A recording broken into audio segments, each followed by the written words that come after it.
Comenzamos el capítulo 2. Recordad, ha habido una pequeña introducción, ha habido un capítulo 1 en el que os he hablado sobre el proceso de hominización y la evolución del ser humano, cómo han ido cambiando y se han ido formando las diferentes especies de homínidos. Y ahora os voy a contar un poco cómo vivían nuestros antepasados del Paleolítico. Recordad que más o menos el origen de nuestra especie está hace unos 5 millones de años y que aproximadamente hace unos 10.000 millones de años hay un gran cambio. Se va a pasar del Paleolítico al Neolítico. El Neolítico es el periodo en el que, simplificando bastante, se crea la agricultura y la ganadería, pero eso lo veremos después. Ahora, ¿cómo vivían en aquella época? Sobre todo vivían en bandas, en tribus, pequeñas tribus de no demasiados miembros. ¿Y cómo sobrevivían? Se dedicaban a alimentarse de la caza y de la recolección. No plantaban y recogían y no tenían animales domesticados para luego matarlos y comerlos, sino que iban detrás de los animales cazándolos y también recolectaban los frutos silvestres que había en el campo. Eran nómadas, por lo que se desplazaban de un lugar a otro. Tenían varios lugares de residencia a lo largo del año, especialmente dependiendo de el clima o el agua o la época del año, la estación. Y ya, como sabemos, desde el Homo habilis fabricaban herramientas. Herramientas al principio muy sencillas, de piedra, pero poco a poco esas piedras se fueron haciendo cada vez más complicadas y las usaban para todo. Bien. Ay, va que ahora no puedo pasar. Es que no encuentro el ratón. Un momento, un momento.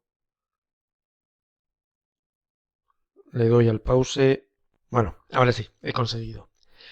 ¿Veis? Este es un paisaje típico de un hábitat de la sabana. Veis que en vez de vivir en cuevas, allí ya tenían pequeños campamentos y hacían sus propias casas o cabañas. Si recordáis, el origen de nuestra especie está en África, en una zona que se llama el Valle del Rift. Y allí la gente, nuestros antepasados, podían sobrevivir gracias a la humedad, a los ríos y sobre todo a los animales que habitaban allí, a los cuales podían cazar. Pero hay que tener en cuenta que muchas veces también los propios animales eran los cazadores y los homínidos eran los cazados, así que había que huir de leones, de hipopótamos, de cocodrilos o de otra serie de grandes animales que podían devorar o que tenían como dieta al ser humano o a sus antepasados homínidos. Somos una especie emigrante y, como os he dicho, como especie, los Homo sapiens, nacimos también en África, igual que las especies anteriores, de las que hemos visto el listado en el capítulo anterior. ¿Veis que de África va a ir emigrando al resto del mundo? Primero a esta zona de aquí, de Oriente Próximo, después emigrará también al norte de Europa, centro-norte de Europa, y a la zona de India, China, Indonesia, cerca de China y Australia. Y con el tiempo llegará a cruzar a América a través del estrecho de Bering. En una época muy fría, en una de las glaciaciones. Ha habido épocas cálidas y épocas frías. Las muy frías han sido glaciaciones donde buena parte del mar estaba helado. Pues cruzaron por aquí porque al helarse el mar, el nivel de las aguas, el nivel del agua descendió y este pequeño estrecho, que es muy pequeñito, desapareció el agua y pudieron cruzar por ahí y ya ir colonizando y asentándose en buena parte de América, América del Norte y América del Sur. ¿Veis cómo a lo largo de miles y miles de años la especie humana, el Homo sapiens, emigró y se fue asentando por casi todo el planeta? Especialmente por los lugares más accesibles, los costeros y donde había mejor temperatura, pero también se logró adaptar a lugares muy cálidos o a lugares muy fríos. En las zonas frías vivían en cuevas. En las cuevas veis que se vestían con pieles, protegían las cuevas, convivían y cazaban mamuts, renos, los osos, los bisontes, usaban el fuego tanto para calentarse como para ahuyentar animales, construían o fabricaban herramientas de caza, fabricaban herramientas para textiles de uso diario Algunas de las herramientas del Paleolítico son estas, ¿veis? Son muy elaboradas, aunque digáis, son unas piedras. No, son unas piedras muy elaboradas. Son cuchillos de piedra, buriles, raspadores, ¿veis? Puntas, perforadores, y cada una tenía su función, tanto para limpiar y rasgar la piel de los animales, como para luego, por ejemplo, hacer agujeros o para cazar, evidentemente. La piedra más famosa que había en aquel momento es el bifaz, porque es una de las primeras y de las más simples, ¿veis? Cómo cogían un gran núcleo y de ahí iban sacando lascas, ¿no? Entonces iban dándole forma a esa gran piedra que se llamaba bifaz. Con esas lascas, luego no las dejaban ahí, si salían punzantes o con filo, las utilizaban, les daban forma y también las utilizaban para otras cosas. Así que durante estos miles de años la gente vivía en tribus, como me he dicho anteriormente, en grupos pequeños de unos 20 a 40 personas. Eran grupos muy solidarios y muy igualitarios, casi todo el mundo tenía lo mismo. Siempre había alguien que lideraba el grupo, podía ser el cazador, o podía ser la gente más anciana, o podía ser una especie de brujo o chamán, pero las diferencias materiales entre lo que tenía una persona y otra eran muy escasas. Había mucha solidaridad tribal porque de la pervivencia de uno o dos miembros del grupo dependía la pervivencia de toda la tribu. Al ser tan pequeños, en cuanto faltaba una o dos mujeres o en cuanto había uno o dos niños que enfermaban y morían, el grupo se ponía en peligro. La esperanza de vida era muy corta, en torno a 20 años. No significa que todo el mundo viviese 20 años. Había gente que podía llegar a los 30, incluso más, pero había mucha gente que moría en la infancia, en los primeros meses, en los primeros años. Así que no se vivía demasiado. Imaginaos lo complicado que debía de ser el transmitir toda la cultura material, todo lo que tienes que saber hacer para sobrevivir en tan poco tiempo. Imaginaos vosotros que tenéis 12 y 13 años, que ya tendríais que estar actuando como adultos, cazando, recolectando, reproduciéndoos en poco tiempo. Es que era así en aquel momento. Cuando había dificultades, se practicaba tanto el abandono de ancianos, cuando había que desplazarse de un lugar a otro y los ancianos eran una carga, se les abandonaba, y el infanticidio, cuando el grupo no podía sostener a demasiados niños, también se les dejaba morir. Si no hubiese habido estas técnicas de supervivencia, muchas tribus hubiesen desaparecido. Bien, las tribus no vivían completamente aisladas, había muy poca población, pero podían compartir o convivir con otras tribus cercanas y compartían tanto herramientas y productos como personas. Se intercambiaban. Si tú tienes muchas mujeres o muchos hombres, te las cambio por los míos, que tengo más hombres o más mujeres. Y era así. Y a veces, en esos territorios, podían darse enfrentamientos tribales que podían acabar en heridas e incluso en muertes por un determinado territorio o por unos determinados recursos en torno a los lagos, a los ríos, a donde había sobre todo vegetación, agua y animales. ¿Veis? Aquí vemos imágenes de lo que pudo ser una reproducción, la vida en la sabana de nuestros antepasados, cómo están recolectando de los árboles. Y esto también es una ilustración imaginaria de lo que podría ser un grupo nómada. ¿Veis? Mucha gente joven. No vais a ver ancianos. Vais a ver hombres con barba y vais a ver mujeres y por ahí también algún niño, pero gente anciana no, porque no se solía vivir demasiado. En la cueva había diferentes lugares y diferentes funciones.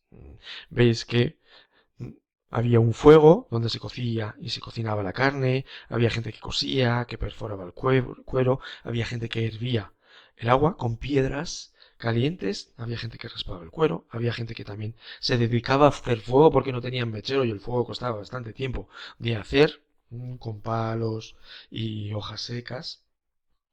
Había gente que fabricaba hilo con los tendones de los animales, o tallaban la piedra para elaborar esas herramientas de las que os he hablado anteriormente. ¿Veis? Ahí tenemos también cómo se elabora el bifaz.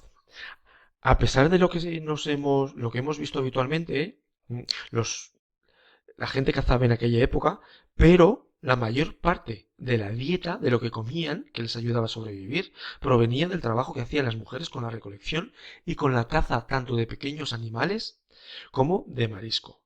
Los hombres se iban a cazar grandes animales, los ciervos, los bisontes, mamuts, pero no era muy frecuente. Cuando cazaban era el gran cazador, abrían el animal, se comían las vísceras, el hígado, el páncreas, todo eso lo primero, y luego se llevaban el resto a la cueva.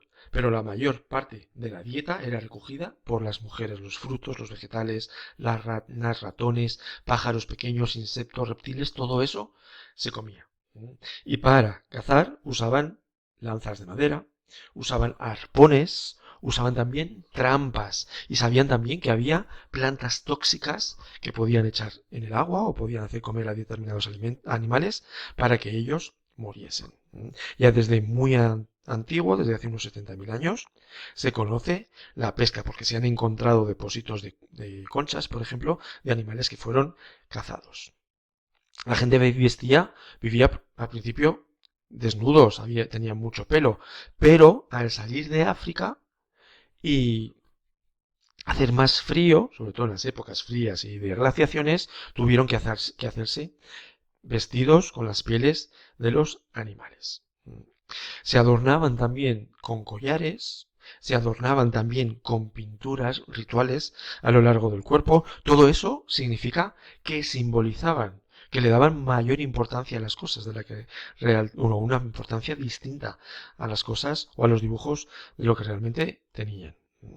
La salud y la enfermedad, evidentemente, era precaria, porque su vida era dura, porque los inviernos eran muy duros también y muy largos y moría la gente. Pero algunas veces o algunas personas tenían conocimientos en plantas curativas. Y también pensaban que había algo más. Creían en cosas. Al principio creían en las estrellas, en los astros, en el sol, en la luna, porque veían que se movían. Luego también en ciertos espíritus, en animales. Pensaban que los animales tenían una relación con ellos, por eso a veces los pintaban en las paredes.